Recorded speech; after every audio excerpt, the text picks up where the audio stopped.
رب کا پسندیدہ ہونے کا مہینہ ہے. کوشش کیجئے کہ اللہ میری جو زندگی گزر گئی سو گزر گئی، اب میں تیرا پسندیدہ بندہ بن کر کے زندگی گزارنا چاہتا ہوں، رمضان میں بھی اور رمضان کے بعد بھی.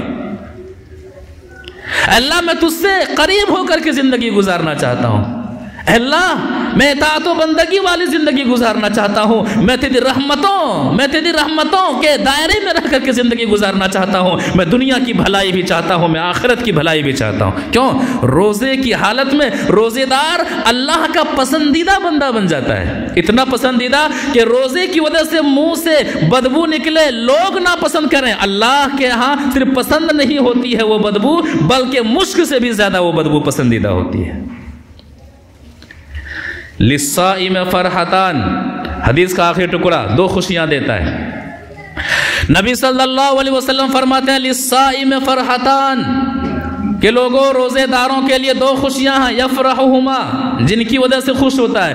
اذا افطر فرحا، افطاری کرتا ہے خوش ہوتا ہے کہ دن بھر میں نے روزے کی حفاظت کی ہے، اللہ کا شکر ہے، اللہ کی توفیق نہ ہوتی تو میں روزہ مکمل نہیں کر پاتا. کتنے لوگ ہیں جن کا روزہ چھوٹ جاتا ہے، جو لوگ روزہ دن میں توڑ دیتے ہیں، بیمار ہو جاتے ہیں، پریشان ہو جاتے ہیں. اللہ کا شکر ہے کہ اللہ نے مجھے صحت و عافیت کے ساتھ روزے کی تکمیل کی توفیق عطا فرمائی. خوشی ہوتی ہے، اور افطاری کے وقت دعا بھی قبول کی جاتی ہے.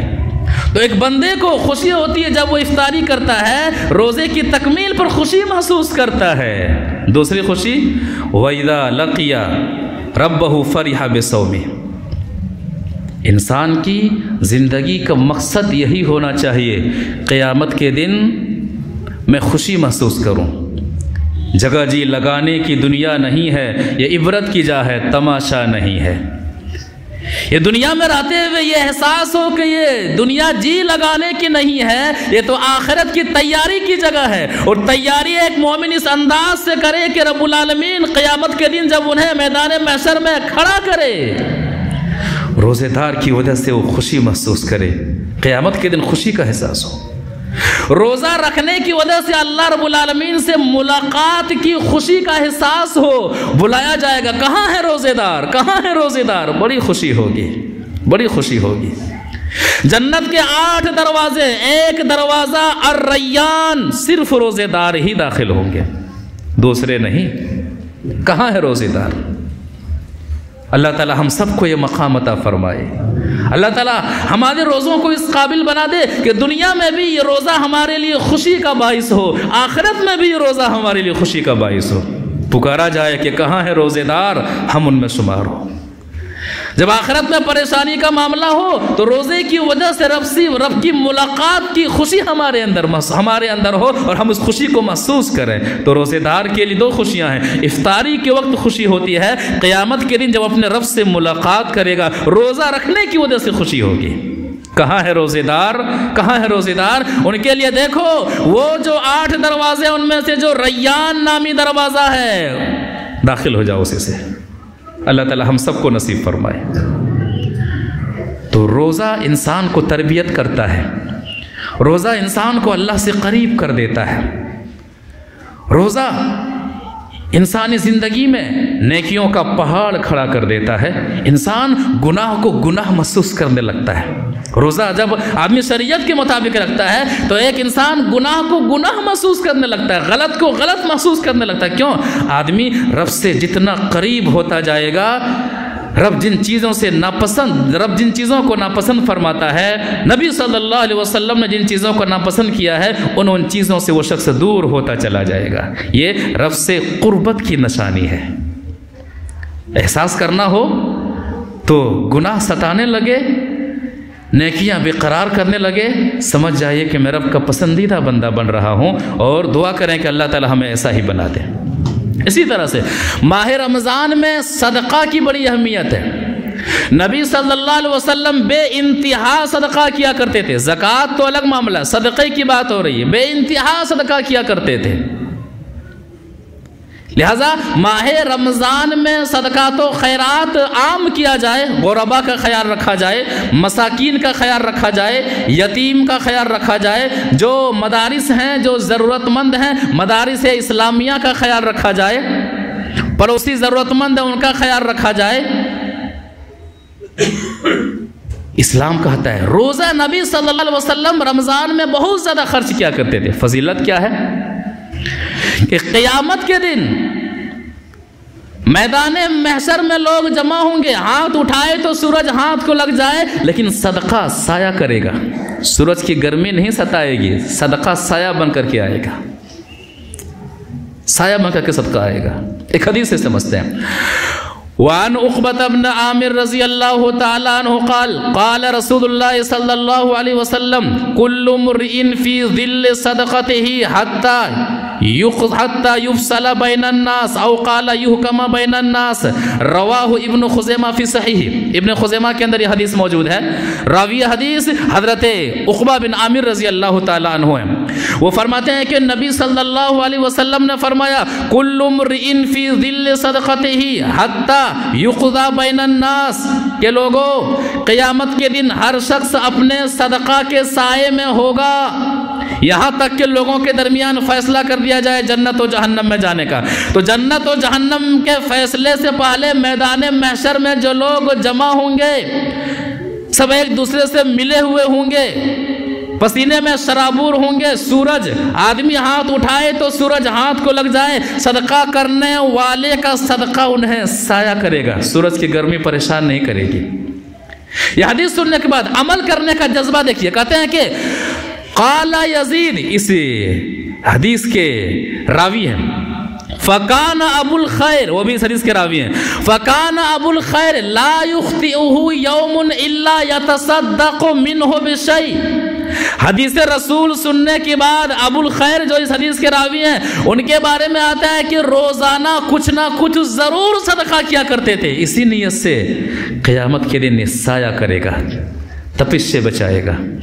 دنیا میں چھت تلاش کرتے ہیں، اے سی کا انتظام کی فکر ہوتی ہے، پنکھے کے انتظام کی فکر ہوتی ہے، گرمی آنے والی ہے، وہ گرمی ہاتھ اٹھائے تو سورج ہاتھ کو لگ جائے، وہ تیاری ہے آخرت کی۔ کہتے ہیں کہ روزانہ کچھ نہ کچھ ضرور صدقہ کیا کرتے تھے، ولو کاکتن ولو بسلتن، اگر کچھ نہ ہو تو کیک ہی کیوں نہ ہو، کیک صدقہ کر دیا کرتے تھے، پیاز ہی گھر میں کیوں نہ ہو اٹھا کر کے صدقہ کر دیا کرتے تھے، اس نیت سے قیامت کے دن یہ صدقہ ہمیں سایہ کرے گا۔ تو صدقہ کرنے کے لیے بھی بہترین مہینہ رمضان کا مہینہ ہے۔ نبی صلی اللہ علیہ وسلم بے انتہا صدقہ کیا کرتے تھے، اور یہ مہینہ 10 سے لے کر کے 700 تک نیکیاں بڑھا دی جاتی ہیں ایک صدقہ کرنے کی وجہ سے، ایک عمل کرنے کی وجہ سے، لہذا صدقہ پر بھی خاص دھیان ہونا چاہیے، یہ برکات رمضان میں سے ہے۔ قبر کی گرمی سے صدقہ بچاتا ہے، قبر کی گرمی سے بچاتا ہے، قیامت کے دن صدقہ سایہ کرے گا۔ کیا ہے حدیث؟ وعن عقبة بن عامر رضی اللہ تعالی عنہ قال قال رسول اللہ صلی اللہ علیہ وسلم ان المؤمن لتدفع عن اهلها حر القبور وانما يستظل المؤمن يوم القيامه في ظل صدقته، رواه الطبراني في المعجم الكبير۔ طبرانی کے اندر یہ حدیث موجود ہے، راوی حدیث حضرت عقبہ بن عامر رضی اللہ تعالیٰ عنہ ہے۔ وہ فرماتے ہیں کہ نبی صلی اللہ علیہ وسلم نے فرمایا ان المؤمن لتدفع عن اهلها حر القبور، ان صدقۃ لتدفع عن اهلها حر القبور۔ نبی صلی اللہ علیہ وسلم فرماتے ہیں کہ صدقہ کرنے والے کو قبر کی گرمی سے بچاتا ہے، عذاب قبر سے بچاتا ہے۔ ان صدقۃ لتدفع عن اهلها حر القبور، کہ صدقہ کرنے والے کو قبر کی گرمی سے بچاتا ہے، جو قبر کی گرمی سے بچ جائے وہ حشر کی گرمی سے بھی بچ جائے گا انشاءاللہ۔ چونکہ قبر یا آخرت کی پہلی منزل ہے، یہاں کامیاب تو بعد کے مراحل میں کامیاب۔ وَإِنَّمَا يَسْتَظِلُّ الْمُؤْمِنُ يَوْمَ الْقِيَامَةِ فِي ظِلِّ صَدْقَتِهِ، اور مومن قیامت کے دن اپنے صدقہ کے سائے میں ہوگا، سورج کی گرمی انہیں گرمائے گی نہیں، سورج کی تپش انہیں پریشان اور بے چین و بے قرار نہیں کرے گی۔ صدقہ کرنا چاہیے، خاص کر کے ماہ رمضان میں نبی صلی اللہ علیہ وسلم تیز آندھیوں کی طرح صدقہ کیا کرتے تھے، یعنی بے تحاشا غربا، مساکین اور ضرورت مندوں میں خرچ کیا کرتے تھے۔ ابن قیم رحمہ اللہ ایک نقطہ بیان کرتے ہیں کہ صدقہ جو آپ دیتے ہیں تو محتاج کے ہاتھ میں پہنچنے سے پہلے اللہ کے ہاتھ میں پہنچ جاتا ہے۔ صحیح نیت سے صدقہ دیتے ہیں، حلال مال خرچ کرتے ہیں، تو قبول اتنی جلدی قبول کا معاملہ ہوتا ہے کہ ابھی محتاج کے ہاتھ میں پہنچا نہیں کہ اس سے پہلے اللہ کے ہاتھ میں پہنچ جاتا ہے۔ اللہ تعالیٰ اس کی پرورش کرتے رہتا ہے، یہاں تک کہ بڑا پہاڑ کی طرح بڑھا دیتا ہے۔ فرماتے ہیں کہ لو علم المتصدق، مدارج السالکین ان کی مشہور کتاب ہے، اس میں فرماتے ہیں کہ لو علم المتصدق ان صدقته تقع فی ید اللہ قبل ید الفقیر، کہ اگر صدقہ کرنے والا جان لے کہ ان کا صدقہ محتاج کے ہاتھ پر جانے سے پہلے اللہ کے ہاتھ میں چلا جاتا ہے، اگر یہ جان لے، لکانت لذت الموتی اکثر من لذت الاخذ، تو دینے والے کو لینے والے سے زیادہ خوشی محسوس ہوگی کہ میں جو اللہ کی راہ میں دے رہا ہوں، اللہ کے بندوں کے حوالے کر رہا ہوں، ان کے ہاتھوں میں جانے سے پہلے اللہ کے ہاتھ میں چلا جا رہا ہے۔ یعنی صدقہ اللہ تبارک و تعالیٰ بہت پسند فرماتا ہے، صدقہ اللہ تبارک و تعالیٰ قبول فرماتا ہے، ایمان اور احتساب کی نیت سے کیا جائے تو رمضان قیام ہو، سیام ہو، صدقات و خیرات کا معاملہ ہو، تلاوت قرآن کا معاملہ ہو، اذکار کا معاملہ ہو، دعا کا معاملہ ہو، لہٰذا کوئی بھی معاملہ ضائع نہ ہونا پائے، رمضان کا وقت ضائع نہ کیا جائے، برباد نہ کیا جائے۔ بہت سارے لوگ کیا کرتے ہیں، ابھی رمضان شروع ہوا ہے، سونے میں گزار دیتے ہیں، فجر بعد سوئیں گے، ظہر تک اٹھیں گے۔ بہت سارے ہمارے بھائی تو بیڈ پر ہی سحری کریں گے اور لیٹ جاتے ہیں، نماز تک بھی غائب ہو جاتی ہے۔ یہ محرومی ہے میرے بھائیو، یہ محرومی ہے۔ سو کر کے رمضان نہ گزارا جائے، بہت زیادہ نماز زندگی بھر نہیں پڑھیں، کم سے کم رمضان میں پریکٹس کیجیے تاکہ تا حیات نماز کے آپ پابند ہو جائیں۔ رمضان کا وقت آپ موبائلوں میں فلم دیکھنے میں، گانا سننے میں اور اسی طرح سے میچ وغیرہ دیکھنے میں آپ برباد نہ کریں، ضائع نہ کریں۔ افسوس ہوتا ہے چند نوجوان اور ایسے بدنصیب نوجوان بھی ملتے ہیں جو مسجد میں بھی بیٹھ کر کے وہ میچ دیکھتے رہتے ہیں، وہ موبائل میں مصروف رہتے ہیں۔ اس سے زیادہ محرومی کیا ہو سکتی ہے؟ اللہ تعالیٰ انہیں ہدایت کی توفیق نصیب فرمائے۔ اللہ تعالیٰ ہم تمام کو رمضان کی برکتوں سے مالا مال فرمائے۔ اللہ تبارک و تعالیٰ ہم تمام کے لیے رمضان کا یہ مہینہ جنت میں جانے کا ذریعہ بنا دے، گناہوں کی بخشش کا ذریعہ بنا دے، عذاب قبر سے بچنے کا ذریعہ بنا دے، رحمتوں کو حاصل کرنے کا ذریعہ بنا دے، اللہ تبارک و تعالیٰ کی جنت میں جانے کا ذریعہ بنا دے، جہنم سے بچنے کا ذریعہ بنا دے۔